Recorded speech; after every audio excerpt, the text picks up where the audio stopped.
Okay, so let us start with answers. There are various definition of economic development. अलग अलग definitions है John veggie के according. Economic development process is that process which is based on skills of worker. Worker की skills पे depend करता है. एक country में कितने ज़्यादा लोग पढ़े लिखे हैं, उनकी क्या स्किल्स हैं. अगर अच्छी स्किल है दे कैन अर्न मोर, ठीक है, तो उनकी इकोनॉमिक डेवलपमेंट ज़्यादा होगी as compare to other countries. Like if like Asian countries, we live in Asian country, ठीक है. एशियन कंट्रीज़ में आते हैं आपके चाइना, इंडिया, पाकिस्तान, ये वो. तो these countries are based on agriculture and economy growth of our country also based on agriculture. यहाँ पे मैक्सिमम जो है इकोनॉमिक डिपेंड किस पे करती है, एग्रीकल्चर पे. और अगर हम बात करें वेस्टर्न कंट्रीज़ की, such as Australia, America etcetera, these countries are based on industrial purpose. Okay, जितने भी इनकी इकोनॉमिक ग्रोथ है ये सब इनकी इंडस्ट्रीज पे जो है बेस्ड है. यही कारण है कि जो हमारी वेस्टर्न कंट्रीज़ हैं ये हमसे ज़्यादा कमा रही हैं, ज़्यादा ग्रोथ कर रही हैं. क्यों ग्रोथ कर रही हैं? क्योंकि जितना भी ये प्रोडक्शन कर रहे हैं, मैन्युफैक्चर कर रहे हैं, वो इनका एक या दो दिन में, एक ही दिन में, डे वाइज ही इनका जो है वो सामान सेल हो जाता है. फिर ये नई प्रोडक्शन कर लेते हैं. लेकिन एग्रीकल्चर में क्या होता है, कम से कम 2 मंथ 3 मंथ के बाद ही वो सर्कल दोबारा चल पाता है. ठीक है, आज हमने बोया है तो उसको थोड़ा टाइम तो चाहिए ना उगने के लिए.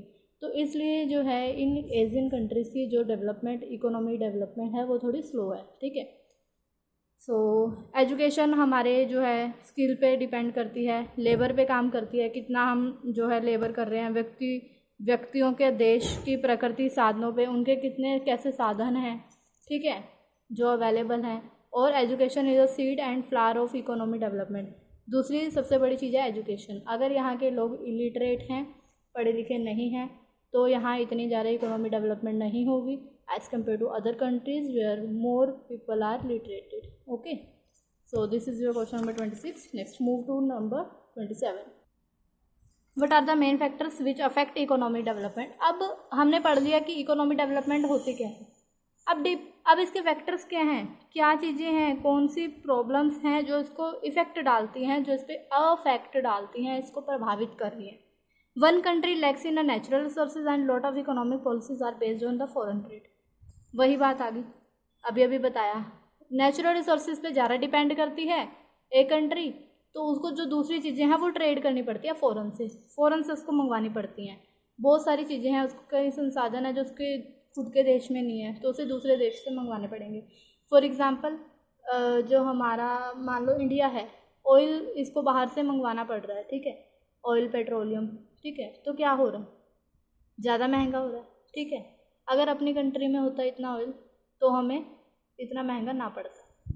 उन कंट्रीज़ में जहाँ पे ऑयल है, जहाँ से हम ऑयल निकाल रहे हैं, जिन कंट्रियों से ऑयल मिलता है, वहाँ पे ऑयल जो है, क्रूड ऑयल, पेट्रोलियम, ये सब बहुत सस्ते मिलते हैं. ठीक है, इसी तरह से इंडिया में बहुत सारी चीज़ें इंडिया में सस्ती हैं लेकिन फ़ॉरेन में वो महंगी है, क्योंकि इंडिया में वो एक्सेस है उनका, बहुत सारी हैं, लेकिन दूसरी कंट्रीज़ में वो कम है. तो सबसे बड़ी बात है इस चीज़ का, ये डिपेंड करता है. देखो, मेरे पास कोई चीज़ है, मेरे को उस चीज़ की कमी नहीं है, तो मेरे को उस चीज़ पे खर्चा भी नहीं करना पड़ेगा. लेकिन अगर कोई चीज़ मेरे पास नहीं है तो मुझे बाहर से मंगवानी पड़ रही है कहीं और से, तो मेरे को उस पर खर्चा करना पड़ेगा, जिससे मेरी इकोनॉमी पे डिफरेंट मतलब अफेक्ट पड़ेगा. ठीक है. Next, economic development depend on the citizens पे भी डिपेंड करती है.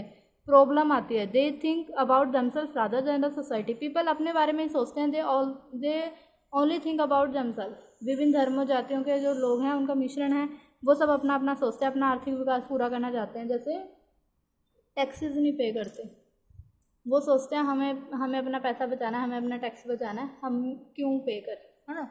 लेकिन वो ये नहीं समझते, अगर आप टैक्स पे करोगे तो जो गवर्नमेंट है वो अपना सारा काम प्रॉपरली कर पाएगी और बहुत सारी चीज़ों को रोक सकती है. अगर हर इंसान अपना टैक्स प्रॉपर पे करे तो इतनी महंगाई होगी ही नहीं, क्योंकि गवर्नमेंट के पास एक्सेस ऑफ मनी होगी. ठीक है, और उसको ज़रूरत ही नहीं पड़ेगी महंगाई करने की. जब सरकार के पास पैसे की कमी आ जाती है तभी तो महंगाई बढ़ती है. ठीक है, कोई भी क्राइसिस होता है उसके बाद एकदम से महंगाई बढ़ जाती है. क्यों बढ़ती है? क्योंकि सारा पैसा सरकार का उधर लग जाता है और उसको अपना बजट जो है वो प्रॉपर मेंटेन रखने के लिए उसको कुछ महंगाई करनी पड़ती है.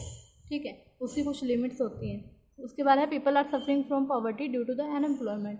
पॉवर्टी मतलब गरीबी होता है, अनएम्प्लॉयमेंट के कारण, ठीक है, और गरीबी के अनएम्प्लॉयमेंट और गरीबी, इन सब का भी इफेक्ट पड़ता है कि कितने लोग गरीब हैं और कितने लोगों पे मतलब रोजगार ही नहीं है।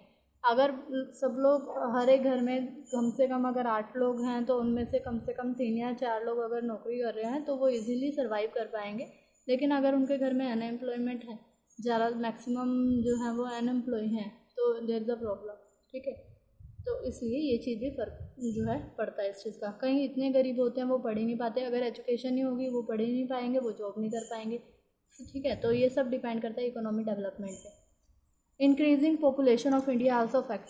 अब पॉपुलेशन का बढ़ना, अभी वही है, एक घर में अगर इंक्रीज हो जाती है पॉपुलेशन तो इसका भी फ़र्क पड़ता है, ठीक है, क्योंकि उनको ज़्यादा जो है खर्चा हो जाता है। और अब मान लो गवर्नमेंट है इंडिया का, जैसे अभी कोई भी चीज़ प्लान करता है तो नेक्स्ट 30 ईयर्स के लिए प्लान की जाती है, ठीक है, कि आज अगर गवर्नमेंट कुछ अम्बाला में कुछ करने जा रही है तो वो नेक्स्ट 30 ईयर के लिए प्लान कर रही है कि यहाँ पे इतनी चौड़ी सड़क कर देते हैं, रोड बना देते हैं, रोड्स को कितनी पॉपुलेशन का हिसाब लगा के वो रोड कर रहे हैं, सड़कें नेक्स्ट 30 ईयर तक, कि वो एक एस्टिमेट लगा लेते हैं कि 30 ईयर्स तक इतनी ही होगी पॉपुलेशन। बट अगर लोग माइग्रेट होकर यहाँ आ गए तो लाइक चंडीगढ़, अगर गांव के लोग, जितने भी आसपास के गांव हैं, अगर वहाँ के लोग अम्बाला में माइग्रेट हो रहे हैं तो कि यहाँ पे जो नौकरियाँ हैं, यहाँ पे कुछ भी लगा लो, वो लोग यहाँ आ गए, कोई और कारण हो गया, अगर पॉपुलेशन ज़्यादा बढ़ गई तो गवर्नमेंट ने तो नेक्स्ट 30 ईयर में सिर्फ जो आज की पॉपुलेशन है उसके अकॉर्डिंग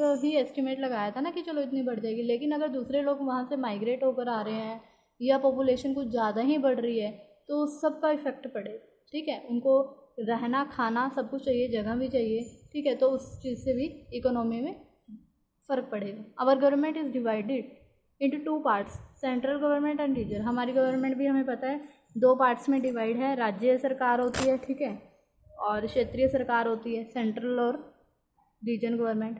तो इन दोनों का अपना अपना अलग अलग पार्ट है डेमोक्रेसी में जो ये प्ले करते हैं। It is also fact on economic development. और ये चीज़ें भी, कभी भेदभाव होता है, कभी शोषण होता है, तो इन सब का भी बहुत ज़्यादा अफेक्ट पड़ता है इकोनॉमिक डेवलपमेंट में। Okay, hope it is clear. मैंने बहुत अच्छे से आपको एग्जाम्पल देके समझाया है। If you have any problem then you can ask me. Okay, thank you.